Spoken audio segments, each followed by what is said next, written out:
Olha só, vamos fazer uma viagem no tempo para uma época aqui no Brasil em que a tecnologia, nossa, seguiu um caminho completamente diferente do resto do mundo. Pois é, pode parecer loucura hoje em dia, né? Mas era lei, e uma lei bem séria. Essa política acabou moldando o futuro de toda uma geração de engenheiros, de consumidores, de todo mundo que se interessava por tecnologia na época. Beleza. Mas que política era essa, afinal? O nome oficial era Política Nacional de Informática. Ela foi criada lá em 1984, ainda durante o governo militar. E a ideia, na teoria, era bem nobre, né? A gente queria ser autossuficiente em tecnologia, criar uma indústria nacional forte que não dependesse de ninguém lá de fora. Só que na prática, a coisa foi um pouco diferente. A ambição era gigante, mas o resultado, bom, foi bem complexo.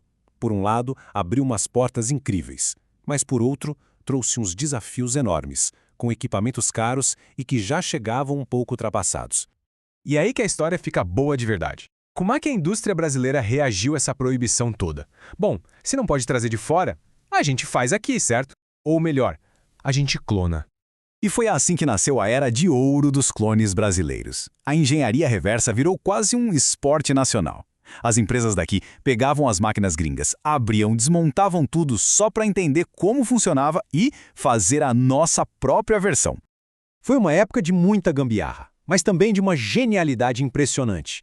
Nomes como Cobra, Prológica, Microdigital viraram gigantes no Brasil.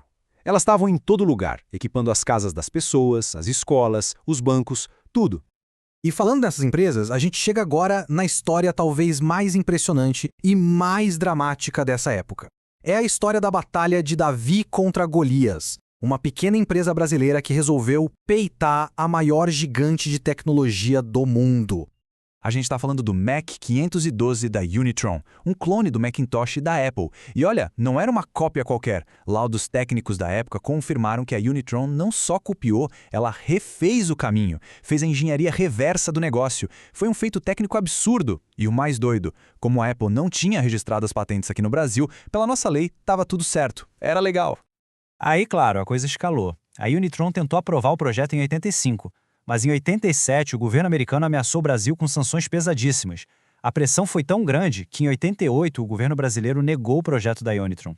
E a empresa acabou fechando. Esse caso virou uma crise diplomática e mostrou o limite da reserva de mercado.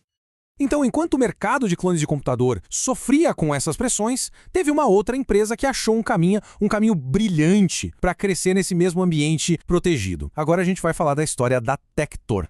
A sacada da Tectoy foi completamente diferente. Em vez de clonar e brigar, eles fizeram uma parceria oficial com a SEGA do Japão. Montaram a fábrica em Manaus, tudo dentro da lei, e não parou por aí. Eles investiram pesado em marketing, criaram revistas, linhas de telefone para dar dicas. Eles não venderam só um produto, eles venderam uma experiência. E com isso, eles atropelaram a concorrência e o contrabando.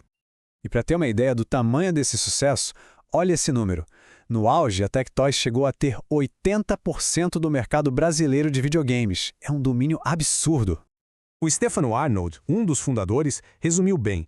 O negócio era conquistar o consumidor final, retribuir a preferência com coisas que ele queria, como dicas de jogos. Eles sacaram que não era só vender o console, era criar uma comunidade em volta dele. Bom, a reserva de mercado acabou oficialmente em 1992.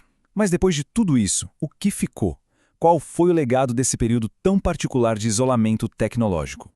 Pois é, um dos legados mais importantes foi a criação de um dos sistemas de votação eletrônica mais avançados do mundo. Toda aquela massa de engenheiros e desenvolvedores que se formou em lugares como o CTA e o INPE, justamente por causa do incentivo da reserva de mercado, foi essencial para criar a urna eletrônica brasileira. E foi tudo muito rápido. A urna foi usada pela primeira vez em 96 em algumas cidades. Em 98, já cobria a maior parte do país. E em 2000, o Brasil fez a maior eleição totalmente informatizada do mundo. Uma tecnologia que nasceu desse foco nacional em hardware e software simplesmente transformou a democracia por aqui. Então, no fim das contas, como a gente deve olhar para essa época? Foi genialidade ou foi gambiarra? A verdade é que foi um pouco dos dois.